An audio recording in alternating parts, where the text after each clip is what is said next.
মোৰ নাম ৰিয়া। মোৰ স্বামীয়ে চৌদি আৰবত চাকৰি কৰিছিল। কেইদিনমানৰ আগতে মই মোৰ স্বামীৰ লগত চৌদি আৰবলৈ বুলি গুচি আহিলোঁ। এই ঠাইখন মোৰ বাবে একেবাৰে নতুন আছিল। ইয়াৰে পৰম্পৰা, ইয়াৰে মহিলাবিলাকৰ জীৱনশৈলী, আচৰণ, এই সকলোবিলাক মোৰ কাৰণে এক ৰহস্যময় আছিল। দিনটো সাধাৰণভাৱে পাৰ হৈ গৈছিল, কিন্তু প্ৰকৃত ৰহস্য প্ৰতিদিনাই মোৰ সন্মুখলৈ আহিছিল। ৰাতি হোৱাৰ লগে লগে আমাৰ কলনীৰ বহু ছোৱালী আৰু বোৱাৰী, যাৰ বয়সটো মোতকৈ বহুত কম আছিল, হাতত সৰু কাঁচৰ বটল লৈ এটা পুৰণি ঘৰৰ ফালে গৈছিল। তেওঁলোকৰ চেহেৰাত এক অদ্ভুত ধৰণৰ উজ্জ্বলতা আছিল, আৰু যেতিয়া তেওঁলোকে ৰাতিপুৱা তাৰ পৰা ঘূৰি আহিছিল, তেতিয়া তেওঁলোকে ভালকৈ খোজকাঢ়িব পৰা নাছিল। বহুতবাৰ তেওঁলোকে লেঙেৰাই লেঙেৰাইও খোজকাঢ়ি আহিছিল। মই যেতিয়া প্ৰথমবাৰৰ বাবে এই দৃশ্যটো দেখিছিলোঁ, তেতিয়া মই একেবাৰে চিন্তাত পৰি গৈছিলোঁ। মগজুত তেতিয়া মোৰ নানা ধৰণৰ প্ৰশ্নৰবিলাক উদয় হৈছিল। আচলতে সেই ঘৰটোত এনেকুৱা কি আছে, আৰু এইবিলাক কিয় হয়? প্ৰথমতে মই সেইবিলাক আওকাণ কৰিবলৈ চেষ্টা কৰিলোঁ, কিন্তু যেতিয়া এয়া সদায় দেখিবলৈ ধৰিলোঁ, তেতিয়া মোৰ মনটো উৎকণ্ঠাৰে ভৰি পৰিছিল। মই এতিয়া বিচাৰিছিলোঁ, যদিও মোৰ স্বামীৰ লগত এই বিষয়ে একো ক'বলৈ পৰা নাছিলোঁ। কাৰণটো হ'ল, ইয়াত মহিলাৰ বিষয়ে এনেকুৱা কথা সোধা বা সন্দেহ কৰাবিলাকক বৰ এটা বেলেগ দৃষ্টিৰে চোৱা হৈছিল। এদিন সন্ধিয়া ওচৰৰে এগৰাকী আণ্টি, যাক সকলোৱে শালিমা বুলি মাতে, তেওঁ মোক তেওঁৰ ওচৰলৈ মাতিলে। তেওঁ মোক লাহেকৈ ক'লে, সীমা, কাইলৈ নিশা আমাৰ লগত যাবানে? মই তেতিয়া থতমত খাই তেওঁৰ ফালে চাবলৈ ধৰিলোঁ। তেওঁ মিচিকিয়াই আছিল।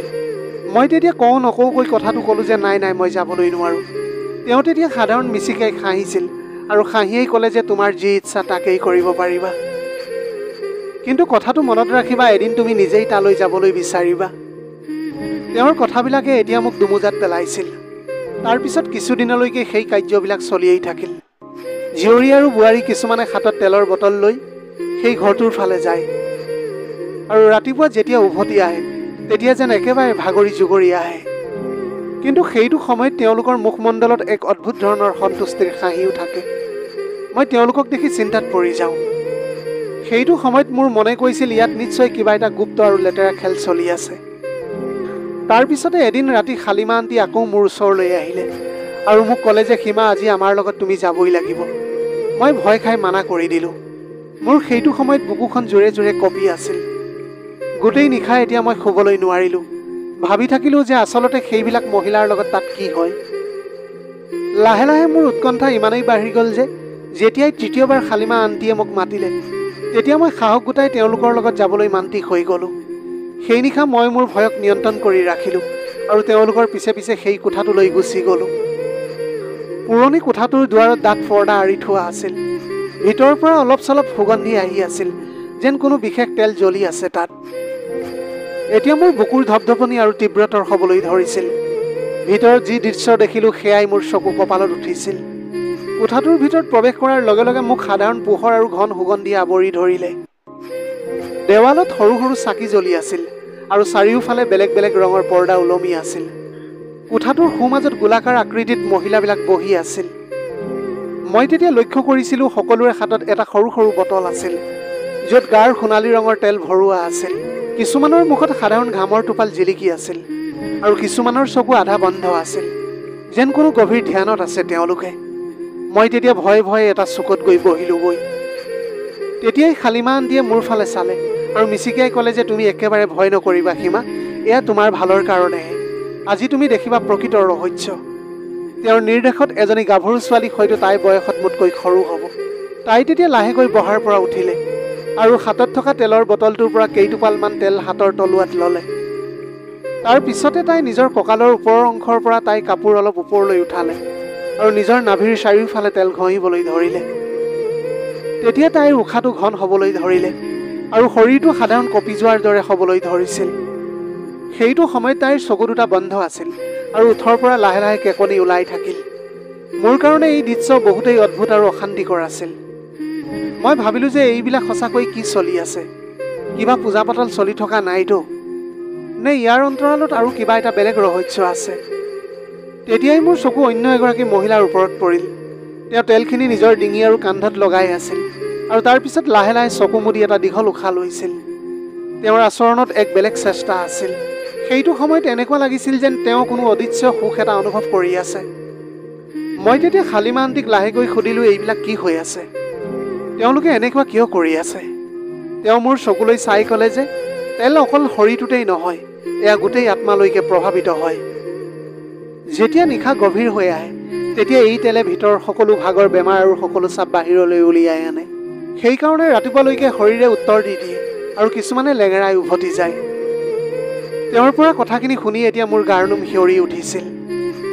তেতিয়াই মই দেখিলোঁ যে দুয়োগৰাকী মহিলা ইজনীয়ে সিজনীৰ ওচৰ চাপি গৈছে। এগৰাকীয়ে আনগৰাকীৰ পিঠিত তেল লগোৱা আৰম্ভ কৰি দিলে। তেওঁলোক দুয়োজনীৰে শৰীৰ ইমানেই ওচৰ চাপি গৈছিল যে মোৰ এটা মুহূৰ্তৰ কাৰণে এনেকুৱা লাগিছিল যেন তেওঁলোকৰ উট দুটা একেবাৰে ওচৰ চাপি আহিছে। কোঠাটোত সাধাৰণ কেকনি আৰু দীঘল উশাহৰ শব্দ প্ৰতিধ্বনিত হৈ গৈছিল। তেলৰ সুগন্ধি এতিয়া আৰু বেছি তীব্ৰ হৈ গৈছিল। তেতিয়াই হঠাতে হালিমা আন্টি মোৰ ওচৰলৈ আহিলে আৰু তেওঁৰ হাততো এটা কাঁচৰ বটল আছিল। তেওঁ তেতিয়া মোক ফুচফুচাই ক'লে, সীমা, এতিয়া তোমাৰ পাল। যদি তুমি আজি এয়া অনুভৱ কৰা তেনেহ'লে তোমাৰ মনৰ সকলো অস্থিৰতা দূৰ হৈ যাব। তেওঁ বটলৰ পৰা কেইটোপালমান তেল মোৰ হাতৰ তলুৱাত দিলে। তেলখিনি গৰম হোৱাৰ বাবে মোৰ আঙুলিৰে পিছলি মোৰ হাতৰ তলুৱাত বিয়পি পৰিল। মোৰ এতিয়া বুকুৰ ধপধপনি বাঢ়ি গৈ থাকিল। তেওঁ মোৰ কাণৰ ওচৰলৈ হাউলি মোৰ কাণত ক'লে, এতিয়া এয়া মাত্ৰ তাত লগোৱা য'ৰ পৰা জীৱনৰ গভীৰ উশাহ নিশাহ ওলাই আহে। মই এতিয়া বুজিবলৈ পৰা নাছিলোঁ যে তেওঁৰ ইংগিতটো কোনফালে আছিল। কোঠাটোৰ বাকী মহিলাবিলাক এতিয়া লাহে লাহে শুই পৰিছিল। কোনোবাই নিজৰ কঁকালত ধৰি আছিল আৰু কোনোবাই নিজৰ বুকুত হাত ফুৰাই আছিল। তেওঁলোকৰ উশাহৰ শব্দ আৰু কেকনি মিলি এক অদ্ভুত ধৰণৰ সংগীতৰ সৃষ্টি হৈ গৈছিল। মই কঁপি কঁপি তেলৰ বটলটো ল'লোঁ আৰু কঁপি কঁপিয়েই বটলটোৰ পৰা তেল উলিয়াই আঙুলিত লৈছিলোঁ। আৰু এতিয়া মই ভাবিছিলোঁ যে এয়া মই ক'ত লগাম। তেতিয়াই হালিমা আন্টিয়ে মোৰ হাতত ধৰি ক'লে যে ভয় নকৰিবা সীমা, এইখিনি এতিয়া তোমাৰ পেটৰ সোঁমাজত লগোৱা য'ৰ পৰা সকলো বেমাৰৰ উৎপত্তি হয়। মই যেতিয়াই তেল নাভিত লগাইছিলোঁ এক অদ্ভুত ধৰণৰ উষ্ণতা মোৰ গোটেই শৰীৰত বিয়পি পৰিছিল। এনেকুৱা লাগিছিল যেন ভিতৰৰ কোনোবা এখন দৰ্জা লাহে লাহে খোল খাবলৈ ধৰিছে। মোৰ অন্তৰখন এতিয়া জোৰ জোৰকৈ কঁপিবলৈ ধৰিছিল আৰু তেনেকৈ চকুকেইটা নিজে নিজে জাপ খাই গুচি গ'ল। চাৰিওফালে মহিলাবিলাকৰ কেকনি আৰু বেছি জোৰেৰে হ'বলৈ ধৰিলে। এতিয়া ময়ো সেই ঢৌত উটি গৈ আছিলোঁ। মোৰ এনেকুৱা লাগিছিল যেন এতিয়া মোৰ শৰীৰটো লাহে লাহে পাতল হ'বলৈ গৈ আছিল, যেন মই কোনোবা এটা ডাঙৰ বোজাৰ পৰা মুক্তি পাবলৈ ধৰিছোঁ। তেতিয়াই হালিমা আন্টিয়ে মোৰ কাণত ফুচফুচাই ক'লে যে এতিয়া বুজিবলৈ পাৰিছা নহয় প্ৰতি নিশা আমি ইয়ালৈ কিয় আহোঁ। এয়া কেৱল আনন্দই নহয়, এয়া এটা চিকিৎসা, যি চিকিৎসাই আমাৰ মহিলাবিলাকক অতীজৰে পৰা বচাই আহিছে। কথাটো শুনাৰ পিছত মোৰ চকু কপালত উঠিল। মই তেতিয়া সুধিলোঁ যে এয়া কেনেকুৱা চিকিৎসা। তেতিয়া হালিমা আন্টিয়ে মিচিকিয়াই ক'লে যে সীমা, তুমি জানাই আমাৰ ইয়াৰে মহিলাবিলাকে কেনেকুৱা ধৰণৰ জীৱন নিৰ্বাহ কৰে। আমাৰ মহিলাসকলে পৰ্দাৰ তলত কামৰ বোজাত নিজৰ পুৰুষৰ কঠোৰতা আৰু সকলোতকৈ ডাঙৰ কথা পেটৰ পুৰণিৰ ৰোগ। এই তেল বিশেষ বনৌষধিৰে বনোৱা হৈছে। যেতিয়া এই তেল ৰাতি নাভিত লগোৱা হয় তেতিয়া ভিতৰত জমা হৈ থকা বেমাৰৰ বীজাণু আৰু দুৰ্বলতা বাহিৰলৈ টানি লৈ আহে। সেইকাৰণে ৰাতিপুৱা যেতিয়া আমি ইয়াৰ পৰা ওলাই যাওঁ তেতিয়া অলপ আমি লেঙেৰাই যাওঁ, বৰ ভাগৰি যোৱা যেন লাগে আমাৰ সেই মুহূৰ্তত। কিন্তু প্ৰকৃততে আমাৰ শৰীৰৰ পৰা বেমাৰহে ওলাই যায়। মই আচৰিত হৈ তেওঁৰ ফালে এতিয়া চাই পৰিছিলোঁ। মই কোঠাটোৰ চাৰিওফালে চালোঁ। যিবিলাক মহিলা কিছু দেৰি আগতে বহুত অদ্ভুত যেন লাগিবলৈ ধৰিছিল তেওঁলোকে যেন এতিয়া বহুত পাতল আৰু শান্তিৰে ভৰি পৰিছে। তেওঁলোকৰ মুখখন উজ্বলি উঠিছিল, চকুত নতুন এটা উজ্জ্বলতা আছিল। তেওঁলোকৰ কেকনি আঁৰৰ কষ্ট আচলতে বেমাৰহে আছিল আৰু এই তেলেই তাৰ উপকাৰ আছিল। মই তেতিয়া ভয় ভয় ক'লোঁ, কিন্তু এই ৰহস্য লুকুৱাই ৰখা হয় কিয়? সকলোৰে সন্মুখত এই কথাষাৰ কিয় কোৱা নহয়? হালিমা আন্টিৰ চকুত এতিয়া গম্ভীৰ হৈ পৰিছিল। তেওঁ ক'লে যে কাৰণ দুনিয়াই এয়া কেতিয়াও বুজিবলৈ নোৱাৰিব। আচলতে সীমা, বাহিৰৰ মানুহে ভাবিব যে ইয়াত অন্য কিবা এটা ৰহস্য লুকাইহে আছে বুলি। তেওঁলোকে আমাৰ কেকনিৰ শব্দক আন কিবা বুলিহে ভাবিব, আমাৰ নিশাবোৰক লেতেৰা নাম দিব। সেইকাৰণে আমি সকলোৱে প্ৰতিজ্ঞা লৈ থৈছোঁ যে আমি ৰহস্য সদায় আমাৰ মাজতেই ৰাখিম। মোৰ চকুৰ পৰা চকু পানী বৈ আহিছিল। মই তেতিয়া অনুভৱ কৰিলোঁ যে আচলতে সঁচাকৈ মানুহৰ চিন্তাধাৰাবিলাক সকলোতকৈ লেতেৰা। যি দেখা যায় সেয়া প্ৰকৃত সত্য নহ'বও পাৰে। সেই নিশা মই প্ৰথমবাৰ বুজিলোঁ যে যিটো বস্তুক মই পাপ বুলি ভাবি আছিলোঁ সেয়াটো বাস্তৱিকতে চিকিৎসা আৰু মুক্তিৰ এটা সাধনাহে আছিল। ৰাতিপুৱা যেতিয়া আমি সকলোৱে বাহিৰলৈ ওলাই আহিলোঁ তেতিয়া ময়ো বাকী মহিলাসকলৰ দৰে অলপ লেঙেৰাই খোজকাঢ়িবলৈ ধৰিছিলোঁ। কিন্তু মোৰ মুখমণ্ডলত এক অদ্ভুত ধৰণৰ হাঁহি আছিল। মানুহে মোক দেখিও ভাবি আছে চাগে ময়ো সেই ৰহস্যৰ অংশ হৈ পৰিছোঁ বুলি। আৰু সত্যটো সেয়াই আছিল। এতিয়া মই বুজিবলৈ পাৰিছিলোঁ যে এই তেলৰ মালিচে কেৱল শৰীৰটোৱেই নহয়, গোটেই আত্মাটোকো প্ৰভাৱ পেলায় আৰু ময়ো এতিয়া সেই কাৰ্যৰ অংশ হৈ পৰিছিলোঁ। প্ৰিয় দৰ্শক, এয়াই আছিল আজিৰ কাহিনীৰ ভাগ। আজিৰ ভিডিঅ'টি কেনেকুৱা লাগিলে জনাব। যদি ভাল লাগিল তেনেহ'লে লগৰ বন্ধু বান্ধৱীসকলৰ মাজত শ্বেয়াৰ কৰিবলৈ নাপাহৰিব। আপোনালোকৰ গোটেই জীৱনটো হাঁহিৰে উপচি পৰক। পাৰিলে দুখীয়াজনক অলপ সহায় কৰিবলৈ চেষ্টা কৰিব।